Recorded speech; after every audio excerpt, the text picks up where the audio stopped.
it seems like, I mean, just watching, it seems like you guys are shuffling things on the offensive line. I mean, is that tough? Do you like it? This is like a lot of competition.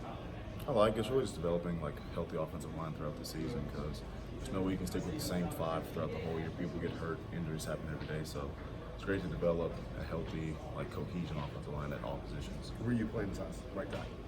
I've been at right tackle, left tackle, and a left guard. Some practices we just continuing just to build depth and just create. I don't really consider it competition. I consider it just a healthy way of us developing cohesion in our line. When you look across the board, do you feel like there's just an overall greater number of bodies that y'all can turn to this year than maybe in years past? Yes, sir. It's been a lot different because we've been going out there at practices at some point last couple of years with like 6 or 7 people who can actually go through a practice. But now it feels good to be able just to get through Indy and go through the team periods and not be winded because we only have 6 people. What do you see as the benefits of cross-training among the offensive line? Because in the future, we never know what's going to happen, and we can't just expect everybody to be healthy and just all be set at one position. So to be prepared to win games, we all have to be able to cross-train and just be able to be kind of like prepared for all situations without even like having to get in that situation yet. So it's good that we can practice at all positions. Does it help with the concept of understanding what everybody's position is? Once you learn another position and you can learn your own position that you're originally at, you can understand the full offense better. Marcus, the last couple weeks of camp, what percentage of time would you say that Coach Shane has spent with the offensive line specifically? He jumps around from room to room, and I feel that's how offensive coordinator should be, but he does poke his head in from time to time. From the outside looking in, it seems like he's taken a big interest in the offensive line, at least in the individual periods when we're out there. I mean, does that send a message? It's just he just cares, and you can just tell like if there's now like we actually have a lot more bodies, so Coach Fran might need some help, and he might want to focus on guards one day. Coach Shane wants to focus on the tackles, might flip flop. It's just a good situation. Just what kind of differences have you seen with the offense with Coach Shane coming in the spring? Just consistency and being able to have a coordinator throughout the spring, then have him in camp. It just feels good to just stay in a solidified offense. Marcus, what's that transition been like to be just in attack mode at offensive line and towards those D linemen and the defense, as opposed to maybe at times in the past that you blocked with a little bit more passive and a different style blocking? Well, to answer that, honestly, that's just how we were playing. We just weren't playing as aggressive. It has nothing to do with the coaches. It was just the mentality of the players, and I feel like that's changed a lot. Just this offense in general, what makes y'all confident y'all can be more productive as an entire unit this year? The consistency we've tried to hold throughout practice, that's really been the main thing we've been focusing on. No matter what position you're at, just being consistent and knowing what you're doing. With Jeremy saying you guys are going to be moving around, even in week 1, do you expect to play both left and right tackle? You have to expect everything with Coach Pruitt because he's worried about the future and anything can happen. We've seen the mass amount of injuries with our offensive line here, so we might as well be prepared for it. How does that impact your preparation though when you don't have like a set 5 working together, if y'all are mixing and matching? Does it have any impact? No, I don't think it does. What did you weigh on Thanksgiving versus now? Thanksgiving, probably like 291. Now it's 321 this morning. You couldn't do that. I think you put on 30 pounds in an off-season. What's the strategy? Trusting Coach Fitz, he's been there, he's done that. Trusting Rachel, she's been with national championship teams, just following them, just trusting them. What do they kind of tell you in terms of, hey, here's the plan for the next, 6-7 months? Lifting and eating consistently, and extra lifts after practice, extra meals at night. Just constantly doing the same thing and maintaining the same routine, and then switching it up every once in a while. What are good calories? What's in those? They're put on weight.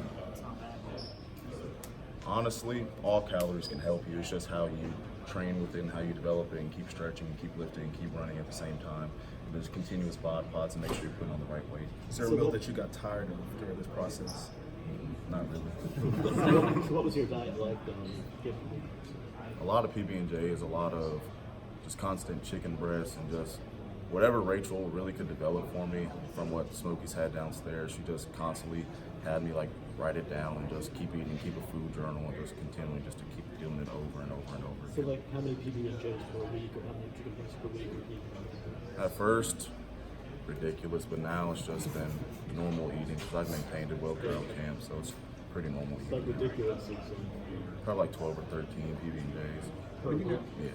When you got out of high school, did you ever think you would weigh 320?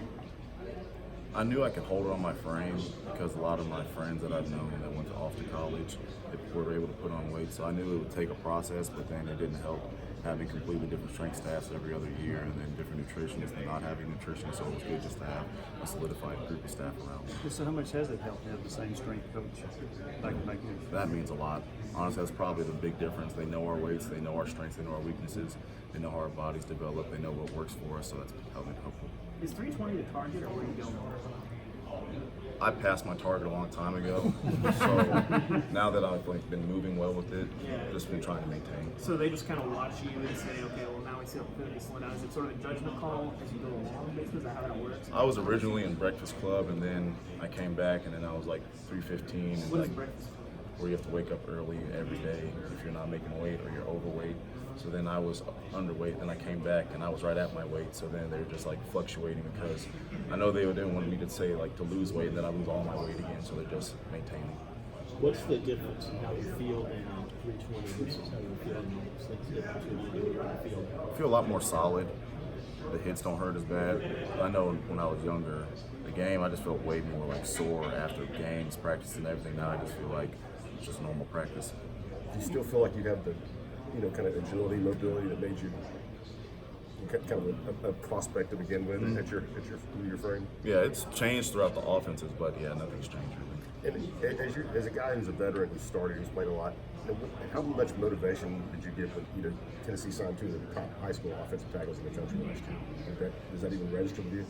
No, not really. It's just more people to bring in just to continue to develop under me because my time here isn't forever. So this university's going to continue without me. So it's just great. And what do you see from Wanye and Darnell? They're both doing well. They're just trusting Coach Chaney and Coach Friend and just leaning on the older guys, and we're just trying to bring them along.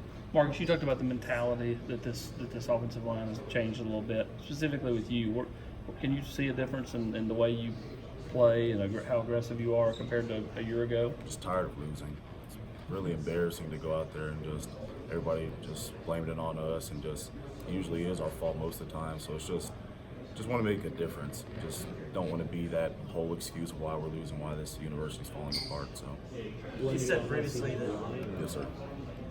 Is the whole offensive line kind of taking on that mentality, you think? Is it kind of like the motivation for you guys this offseason just to kind of change that narrative? Everybody doesn't say it, but they all feel it in the back of their head because it's kind of like anger, because like a lot of the negativity around this school and like the football team has been on us, so it's time to change it. you said previously, obviously your weight. You got a lot of questions about that again today, but you didn't feel like you were actually ready in hindsight to play when you were a freshman. Now that you're kind of competing and working alongside two other freshmen, do you feel like they're actually going to be ready to play? If you guys are going to count on them this season? Yeah, they were much farther than I was. I was playing against Jonathan Allen at like 250, so they're way farther ahead in their development. So. Marcus, what kind of looks are you getting from the defensive line? What do you see from them? Improvements, that's different in the past in terms of the D-line development? It's a Coach Pruitt defense, so anytime you have a Coach Pruitt defense, if you're playing against him, he's your head coach, it's going to be an aggressive defense. It's always attacking to the point of attack.